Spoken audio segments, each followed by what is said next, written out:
बोलो संतोषी माता की जय।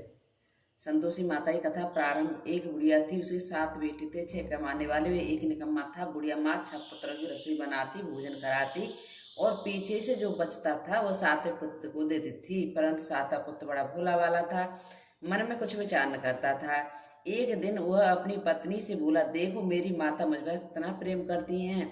वह बोली, क्यों नहीं, सबका झूठा बचा हुआ जो तुमको खिलाती हैं। वह बोला, भला ऐसा भी कहीं हो सकता है? मैं जब तक अपनी आंखों से देख नहीं लूं मान नहीं सकता। स्त्री ने हंसकर कहा, देख लोगे तब तो मानोगे। कुछ दिनों के बाद बड़ा त्योहार आया। घर में 7 प्रकार के भोजन और चूरमा के लड्डू बने। यह बात जांचने को वह सिर दुखने का बहाना करके पतला वस्त्र ओढ़कर रसोई घर में सो रहा और कपड़े में से सब कुछ देखता रहा। बोलो संतोषी माता की जय। 6 भाई भोजन करने आए। उसने देखा माँ ने उनके लिए सुंदर सुंदर आसन बिछाए, 7 प्रकार की रसोई परोसी तथा आग्रह करके उन्हें जमाया। वह देखता रहा। जब 6 भाई भोजन कर उठे तब माँ ने उनकी झूठी थालियों में से लड्डू के टुकड़ों को उठाकर एक लड्डू बनाया। जूठन साफ कर बुढ़िया माँ ने पुकारा, उठ बेटा, 6 भाई भोजन कर गए, अब तू ही बाकी है, उठना कब खाएगा? वह कहने लगा, माँ मुझे भोजन नहीं करना, अब मैं पर्दे जा रहा हूँ। माँ ने कहा, कल जाता है सो अभी जा। वह चल दिया, घर से बाहर निकल गया। बोलो संतोषी माता की जय। चलते समय पत्नी की याद आई। गौशाले में कंडे थाप रही थी, वहां जाकर बोला, दुआ हम जामे परदेश को, आमेंगे कुछ काल, तुम रहियो संतोष से धर्म अपना पाल। वह बोली, जाओ पे आनंद से हमरा सोच हटाए, राम भरोसे हमरा ईश्वर तुम्हें सहाय। देव निशानी आपनी देख धरू में दी, सुध हमरी मत विसरइयो, रखियो मन गंभीर। यह सुनकर अपनी अंगूठी देकर बोला, अपनी निशानी मुझे दे। वह बोली, मेरे पास क्या है, यह गोबर भरा हाथ है।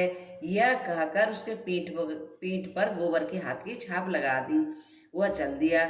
चलते चलते एक दूर देश में एक साहूकार की दुकान पर जाकर कहने लगा, भाई मुझे नौकरी पर रख लो। व्यापारी को नौकर की जरूरत थी, बोला रह जा। इसने पूछा, तनख्वाह क्या दोगे? तो साहूकार ने कहा, काम में देखकर दाम मिलेंगे।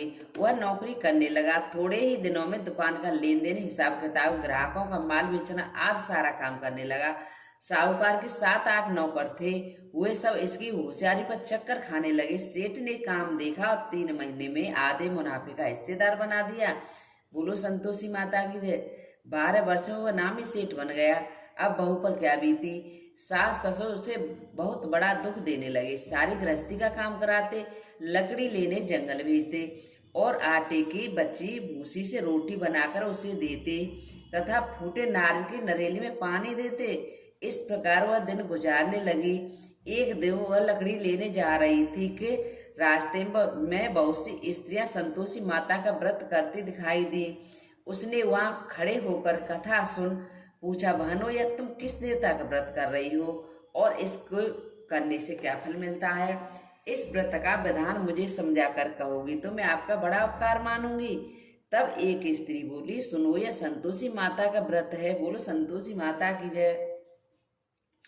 इसको करने से दर्दा का नाश होता है, घर में लक्ष्मी आती है, मन की चिंताएं दूर होती हैं, घर में सुख और शांति मिलती है, निपुत्री को पुत्र मिले, स्वामी बाहर गया हो तो सीधा आवे, कुंवारी कन्या को श्रेष्ठ वर मिले, राय द्वारा मुकदमा की जीत हो जावे, कलह क्लेश की निवृत्ति हो, सुख शांति आवे, धन और जायत का लाभ हो, रोग दूर हो जावे और जो कुछ मन में कामनाएं हो सो संतोषी माता की कृपा से पूरी हो जावे, इसमें संदेह नहीं है।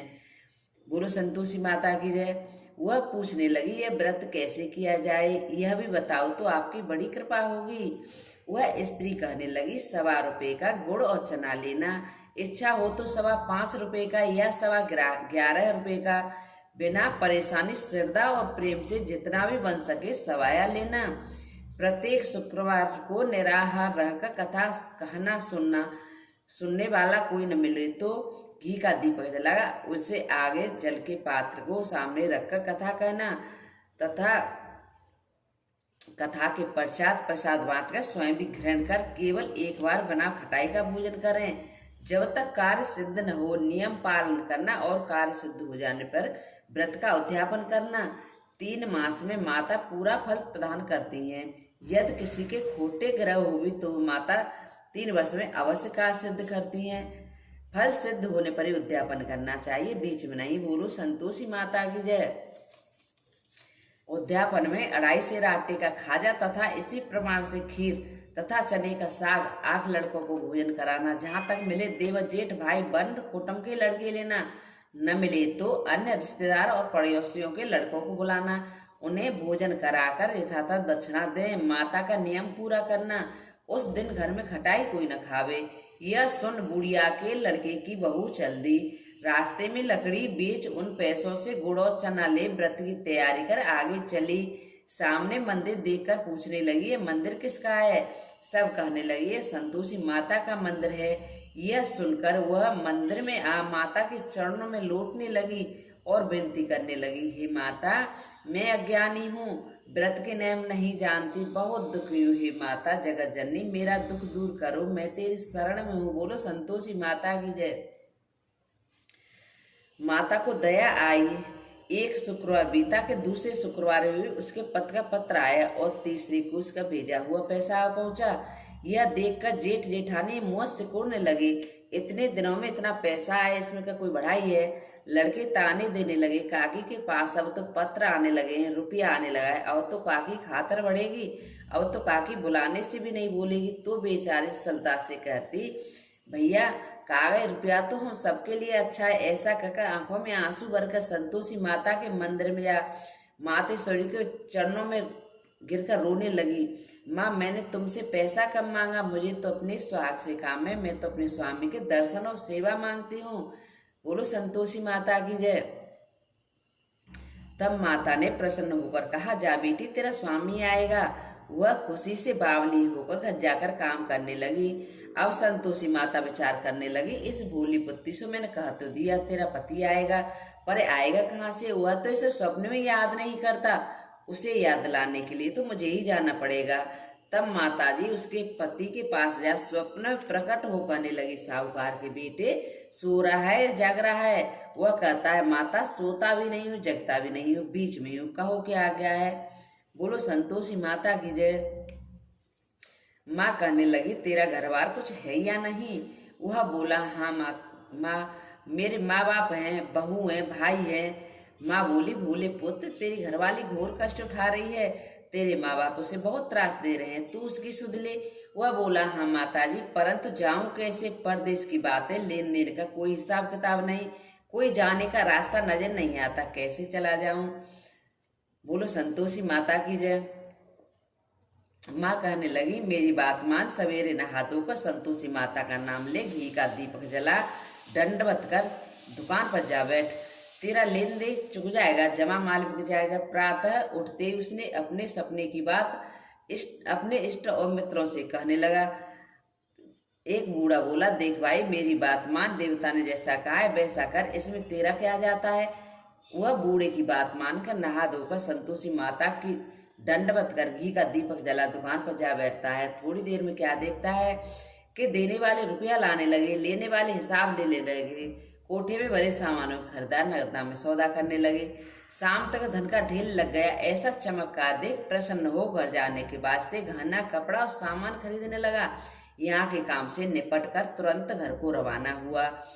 बोलो संतोषी माता की जय। यहाँ बहू बेचारी जंगल में लकड़ी लेने जाती है। लौटते समय रोज माता जी के मंदिर में विश्राम करती है। कुछ दूरी पर धूल उड़ती देख वह माता जी से पूछते हैं, हे माता, यह धूल कैसे उड़ रही है? माँ कहते हैं, हे पुत्री, तेरा पति आ रहा है, अब तू ऐसा कर, लकड़ियों के 3 बोझ बना ला, एक नदी के किनारे रख, दूसरा मेरे मंदिर पर और तीसरे अपने सिर पर रखना। तेरे पति को लकड़ियों का गट्ठा देकर मोह पैदा होगा, वह यहाँ रुकेगा, नाश्ता पानी बना खाकर माँ से मिलने जाएगा। तब तू लकड़ियों का बोझ उठाकर जाना और बीच चौक में गट्ठा डालकर जो से 3 वाय लगाना। लो सासू जी, लकड़ियों का गट्ठा लो, भूसी की रोटी दो, नारियल खोपड़े पानी दो, आज कौन मेहमान आया है? बोलो संतोषी माता की जय। बहुत अच्छा माता जी, कहकर वह लकड़ियों के 3 गट्ठे ले आई, एक नदी के तट पर, एक माता जी के मंदिर पर रखा। इतने में ही मुसाफिर आ पहुंचा। सूखी लकड़ी देखकर इच्छा अनुसार भोजन बना विश्राम ले वह गांव को गया। सबसे प्रेम से मिला। उसी समय उसकी बहू सिर पर लकड़ियों का गट्ठा लिए उतावली आती है। और आंगन में डालकर जोर से 3 बार लगाती है। लो सासू जी, लकड़ियों का गट्ठा लो, भूसी की रोटी दो, नारियल के खोपड़े पानी दो, आज कौन मेहमान आया है। बोलो संतोषी माता की जय। यह सुनकर सास बाहर आई और अपने दिए हुए कष्टों को भुलाने हेतु कहती है, बहू ऐसा क्यों कहती है, तेरा मालिक ही तो आया है, आ बैठ मीठा भात खाकर गंदे कपड़े पहन। इतने में आवाज सुनकर उसका स्वामी बाहर आ जाता है और अंगूठी देकर व्याकुल हो जाता है। माँ से पूछता है, माँ ये कौन है। माँ कहती, बेटा ये तेरी बहू है, आज 12 वर्ष हो गए, सारे गांव में जावन की तरह भटकती फिरती है, काम काज कर कुछ करती नहीं, 4 समय आकर खा जाती है। अब तुझे देखकर भूसी की रोटी और नाले खोपड़े पानी मांगती है। वह लज्जित हो बोला, ठीक है माँ, मैंने इसे भी देखा है और तुम्हें भी, अब हमें दूसरी घर की चाबी दो तो हम उसमें रहेंगे। ठीक है बेटा, जैसे तेरी मर्जी। यह कहकर माँ ने चाबी पटक दी। बोलो संतोषी माता की जय। तब उसने तीसरे मकान में जा तीसरी मंजिल के ऊपर का कमरा खोलकर सारा सामान जमाया। वहां राजी ठाट बाट बन गया। अब बहू सुख भोगने लगी। जब अगला शुक्रवार आया तो उसने अपने पति से कहा, मुझे संतोषी माता का उद्यापन करना है। उसका पति बोला, बहुत अच्छा। तब वह तुरंत ही उद्यापन की तैयारी करने लगी। जेठ के लड़कों को भोजन के लिए कहने गई। उसने मंजूर किया, परंतु जेठानी ने अपने बच्चों को सिखाया, देखो रे, भोजन के समय सब लोग खटाई मांगना, जिससे इसका उद्यापन पूरा न हो। लड़के जीवने आए, उन्होंने खीर तथा भोजन पेट भर कर खाया, परंतु बात माँ की याद आते ही कहने लगे, हम कुछ खटाई खाने को दो, खीर खाना हमें नहीं भाता, भात खाकर अरुचि होती है। बहू कहने लगी, भाई खटाई किसी को नहीं दी जाएगी, यह तो संतोषी माता का प्रसाद है। बोलो संतोषी माता की जय। लड़के उठ खड़े हुए, बोले पैसे लाओ। भोली बहू कुछ दान न थी, सो उन्हें पैसे दे दिए। लड़के उसी पैसे से इमली खरीद कर खाने लगे। यह देखकर माताजी ने बहू पर कोप किया। राजा के दूत उसके पति को पकड़ कर ले गए। जेठ जेठानी मन माने खोटे वचन कहने लगे, साला लूट लूट कर धन ले आया है, अब सब मालूम हो जाएगा जब जेल की रोटी खाएगा। बहू से वचन सहन नहीं हुआ। रोती हुई माताजी के मंदिर में गई और कहने लगी, हे माता, तुमने ये क्या किया, हंसाकर अब हमको क्यों रुलाने लगी। बोलो संतोषी माता की जय। माताजी बोली, पुत्री, तूने उद्यापन करके मेरा व्रत भंग किया है, इतनी जल्दी सब बातें भुला दी। वह कहने लगी, माता भूली तो नहीं हूं, न कुछ अपराध किया है, मुझे तो लड़कों ने भूल में डाल दिया, मैंने भूल से उन्हें पैसे दे दिए, मुझे क्षमा करो माँ। माँ मुझे माफ कर दो, मैं फिर तुम्हारा उद्यापन करूंगी। माँ बोली, अब ऐसी भूल मत करना। वह कहती है, अब भूल न होगी माँ, बताओ वो कैसे आवेंगे। माँ बोली, जा बेटी, तेरा पति तुझे रास्ते में आता मिलेगा। वह निकली तो राह में पता आता मिला। उसने पूछा, तुम कहाँ गए थे। वह बोला, इतना धन जो कमाया था उसका टैक्स राजा ने मांगा था, वही बनने गया था। दोनों प्रसन्न हो घर को गए। कुछ दिनों के बाद फिर शुक्रवार आया। वह बोली, मुझे माताजी का फिर से उद्यापन करना है। पत्नी ने कहा, करो। वह फिर जेठ कर लड़कों को भोजन कराने को कहने गई। जेठानी ने खरी खोटी सुनाई और सब लड़कों को पहले ही खटाई मांगने को सिखाया। बोलो संतोषी माता की जय। लड़के कहने लगे, हमें खीर खाना नहीं भाता, जी बिगड़ता है, कुछ खटाई खाने को दो। वह बोली, खटाई खाने को नहीं मिलेगी, आना हो तो खाओ। यह कहकर ब्राह्मण के लड़कों को लाकर भोजन कराने लगी। यथाशक्त दक्षिणा की जगह उन्हें एक एक मीठा फल दिया, जिससे संतोषी माता प्रसन्न हुई। माता की कृपा होते ही 9वें मास में उसको चंद्रमा के समान सुंदर पुत्र प्राप्त हुआ। वह पुत्र को लेकर प्रतिदिन माताजी के मंदिर को जाने लगी। माँ ने सोचा, यह रोज आती है, आज मैं इसके घर चलूं, इसका आसरा देखूं तो सही।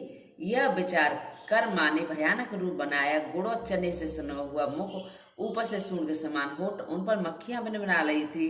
दहलीज में पाँव रखते ही उसकी सास चिल्लाई, देखो रे, कोई चुड़ैल नागिनी चली आ रही है, लड़कों इसे भगाओ नहीं तो किसी को खा जाएगी। बोलो संतोषी माता की जय। लड़के भगाने लगे, चिल्लाकर खिड़की बंद करने लगे। बहू एक रोशनदान में से देख रही थी। प्रसन्नता से पगली होकर चिल्लाने लगी, आज मेरी माताजी मेरे घर आ गई हैं। यह कहकर बच्चे को दूध पिलाने से हटाती है। इतने में ही सासा क्रोध फूट पड़ा। मरी राण इसे देखकर कैसे उतावली हुई जो बच्चे को पटक दिया। इतने में माँ के प्रताप से जहाँ देखो वहाँ लड़के लड़के नजर आने लगे। वह बोली, माँ मैं जिनका व्रत करती हूँ वही संतोषी माता है। इतना कह झट से सारे घर के किवाड़ खोल दिए। सबने माता जी के चरण पकड़ विनती की, हे माता, हम मूर्ख हैं, अज्ञानी हैं, पापी हैं। तुम्हारे व्रत की विधि हम नहीं जानते। तुम्हारा व्रत भंग करके हमने बहुत बड़ा अपराध किया है। हे जगत माता, आप हमारा अपराध क्षमा करो। इस प्रकार माता प्रसन्न हुई। बोलो संतोषी माता की जय। बहू को प्रसन्न हो, जैसा फल दिया वैसा सबको दे। जो यह कथा पढ़े या सुने उसका संपूर्ण मनोरथ पूर्ण हो। बोलो संतोषी माता की जय। बोलो संतोषी माता की जय। बोलो संतोषी माता की जय। संतोषी माता की आरती। जय संतोषी माता मैया, जय संतोषी माता, अपने सेवक जन की सुख संपत्ति दाता। जय संतोषी माता, सुंदर चीर सुनहरी माँ धारण कीनो, हीरा पन्ना दम के तन सिंगार लीनो। जय संतोषी माता, गेरू लाल छठा छब बदन कमल सोहे, मंद हसत करुणामय त्रिभुवन मन मोहे। जय संतोषी माता, स्वयं सिंहासन बैठी चवर डोरे प्यारे, धूप दीप मद मेवा भोग धरे न्यारे। जय संतोषी माता, गुड़ और चना परम प्रियता में संतोष करे, संतोषी कहलाई भक्त निवेदन हरे। जय संतोषी माता, शुक्रवार प्रिय मानत आज दिवस सोहे, भक्ति मंडली छाई कथा सुनत मोहे। जय संतोषी माता, मंदिर जगमग ज्योति मंगल ध्वनि छाई, विनय करे हमें बालक चरणन सिर नाई। जय संतोषी माता, भक्ति भावमय पूजा अंग कृत कीजे, जो मन बसे हमारे इच्छा फल दीजे। जय संतोषी माता, दुखी दरिद्री रोगी संकट मुक्त किए, बहुधन धान्य भरे घर सुख सौभाग्य दिए। जय संतोषी माता, ध्यान धरो जन तेरो मन वांछित फल पायो, पूजा कथा श्रवण कर घर आनंद आयो। जय संतोषी माता, शरण गए की लज्जा रखियो जगदम्बे, संकट जन के टारो दयामयी अम्बे। जय संतोषी माता, संतोषी माँ की आरती जो कोई जन गावे, रिद्धि सिद्धि सुख संपत्ति जी भर के पावे। जय संतोषी माता, जय संतोषी माता मैया, जय संतोषी माता, अपने सेवक की सुख संपत्ति दाता। जय संतोषी माता, बोल संतोषी मैया की जय। बोले महादेव बाबा की जय। बोलो सुहाग माता पार्वती की जय। बोलो गणेश जी महाराज की जय। संतोषी माता की भोग लगाते समय की विनती। भोग लगाओ मैया योगेश्वरी को, भोग लगाओ मैया भुवनेश्वरी को, भोग लगाओ मैया अन्नपूर्णेश्वरी को। मधुर पदार्थ मन भाए, खाजा खीर प्रेम सहित विनती करूँ धद्दी, तुम माता करुणा गंभीर, भक्त चना गुड़ प्रिय पायो। शुक्रवार दिन तेरो प्यारो, कथा में पधारो दुख टारो, भाव मन में तेरो न्यारो, कल्याणी मन मानो सुख प्रकटारो, कृपा मैया रुचि रुचि भोग लगाओ। ओ संतोषी माता की जय।